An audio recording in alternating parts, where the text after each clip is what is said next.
Greetings. We're going to go over a new layout for Midi Designer Pro 2. We're using Xm to emulate a tone wheel organ for the Jupiters. Now, I'm not sure anyone really needs a new tone wheel organ. There are plenty of modules and DAWs and that sort of stuff, but this is more a demo to show what you can do with the power of the Xm platform. And you can do this on Xenology, the Phantoms, or the Jupiters. Just for this case, for the Jupiters, I built a simple way to just grab the controls you need for the organ and provide a scene in 3 tones that build the basis of that organ. We're doing this with, we're not doing 91 tone wheels, we're doing 9 oscillators to emulate the drawbars, plus 1 each for percussion and noise. So for 11 oscillators, you need 3 tones.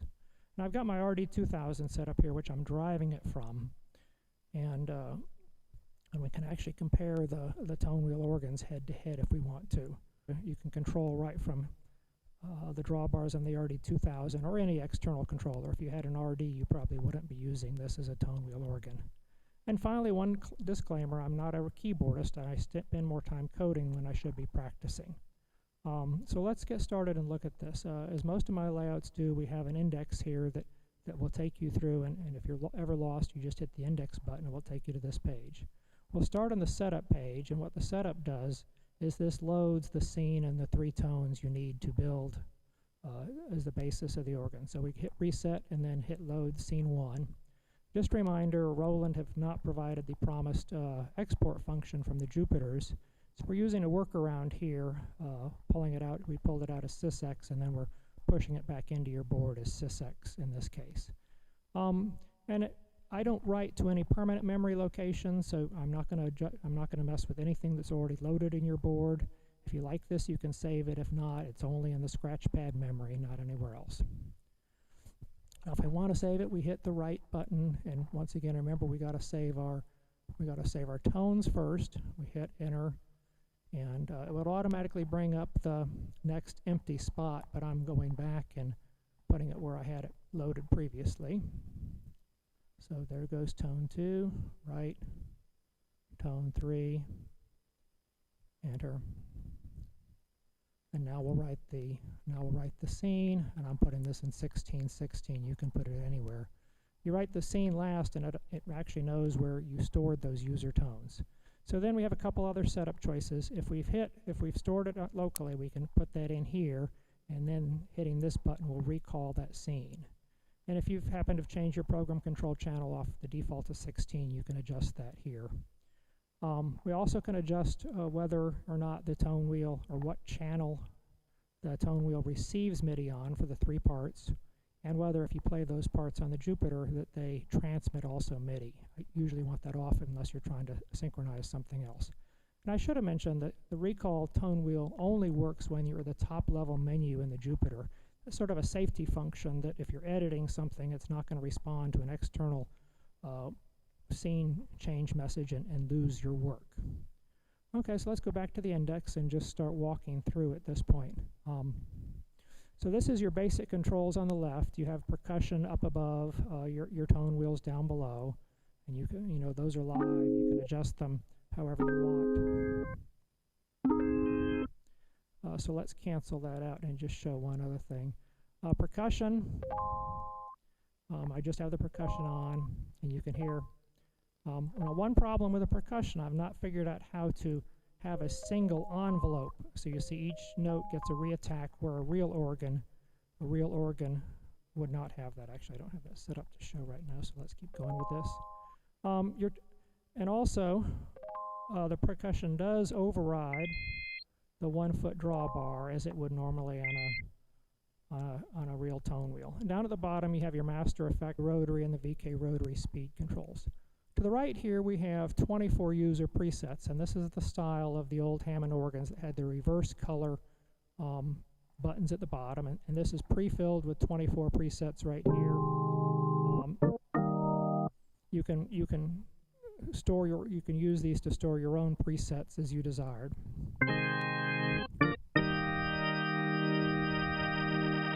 And just to hear you, we turn the effects off there.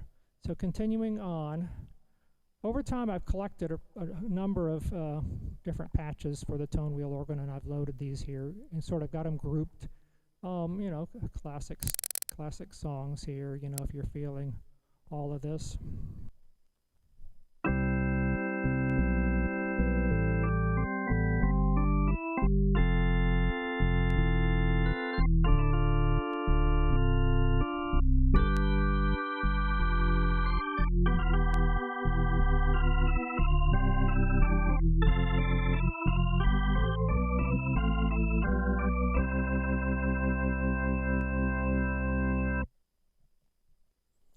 Now I would observe that at best, you know, these are approximations. The old keyboardists, you know, would be grabbing drawbars, and the old organs all had their own sounds. So it's at best an approximation of what you would find in those organs. Next page has your controls for the VK rotary effect. You can adjust transition speeds, turn on amp simulator, and can store 12 presets here. We have an effects summary on this page, and this is one where we can load the settings to match. And this is a stripped down set of sound controls. I can't talk while I play here. You can turn on your drive, you can adjust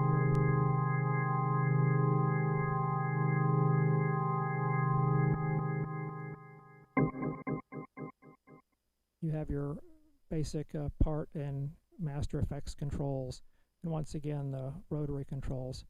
Then we have the whole mixer here, right out of the Jupiter XM Manager, but we've merged the parts. Since parts 1 to 3 are playing together, here is the tone wheel. We have merged those here, so you have the overall picture.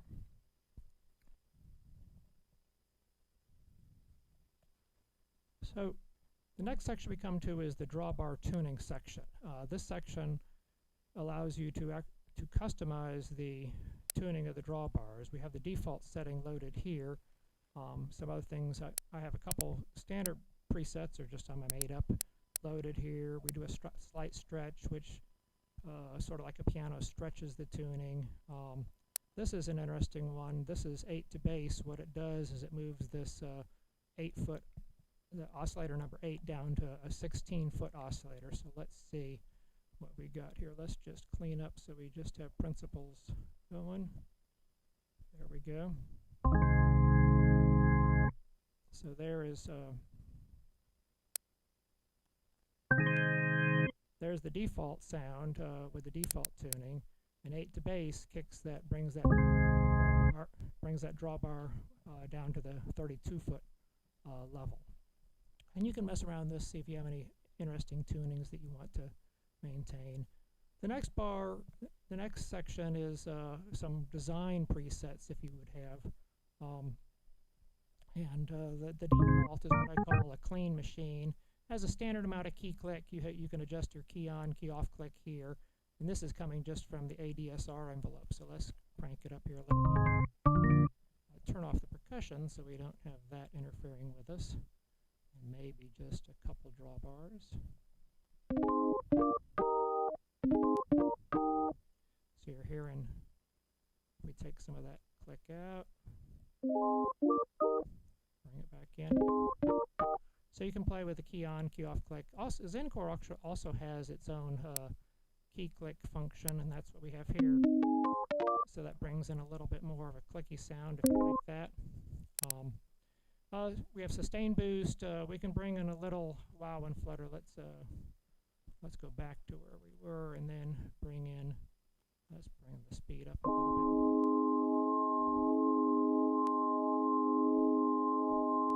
bit.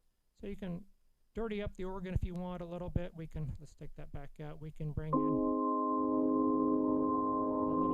a little bit of tone wheel noise there. That's just putting the chaos wave on the LFO2 on amp. And then we can also, we're using a couple PCM waveforms here to bring some noise in. Whoops. So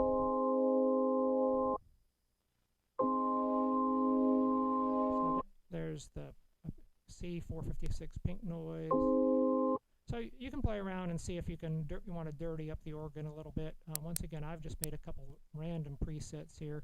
Click Heaven is one thing. Dirty Wheels gives you a little bit of different sound. So that's sort of what I've designed in with the organ changes. As I said, I'm I'm more of a coder than a sound designer. If somebody has some ideas how to improve this tone wheel, I'll do an update to the design and get it out. Now, a couple ways you can use this. You can build a scene in 3 tones to have a full tone wheel organ and save that maybe as a static pitch. You could use the layout live. But the other thing is there are many organs you could capture with 3 or 4 drawbars, and I've set it up so you can save those as one tone. So first of all, I've got a separate single tone here, which is 838 drawbars, and then 4 up on percussion. So you can load this tone and save it as a separate tone. And then if you want to craft your own single tone, this little section here will remap the 4-foot drawbar to a percussion. And so you could build 3 drawbars here, tune them how you want, adjust any other organ settings, then kick the number 4 drawbar into percussion, and then you'd make those percussion changes here. So that's sort of a quick overview. As I said, remember, this is an emulation. We're missing a few things like percussion trigger, fold back, but that also gives us greater range, especially the bass. I did not disable, hold, pitch bend, any stuff like that, so you can cheat. I've not found out, even though I'm running 11 oscillators here, I really haven't found out I'm running out of oscillators out of polyphony anywhere, because the organ's fairly simple. You don't have a lot of sustain or something like that. If you want to dig into design, you need to get the extra features pack for Midi Designer Pro 2. If you have any suggestions, any way to improve the tone wheel emulation, percussion, or any other recommendations for the layout, give me some feedback. As always, I want to thank Dan and the gang at Confusion Studios for keeping the Midi Designer Pro app relevant and up to date. Obviously, shout out to the gang at Roland, Paul, Ed, Scott, and those. Also, my beta testers, Paul, Alan, and Robert, for giving some feedback. And I really live off the community, the questions people ask. I've learned most of what I know about these boards by actually watching questions that come up in the various forums and figuring out how to do those. Thank you all for listening.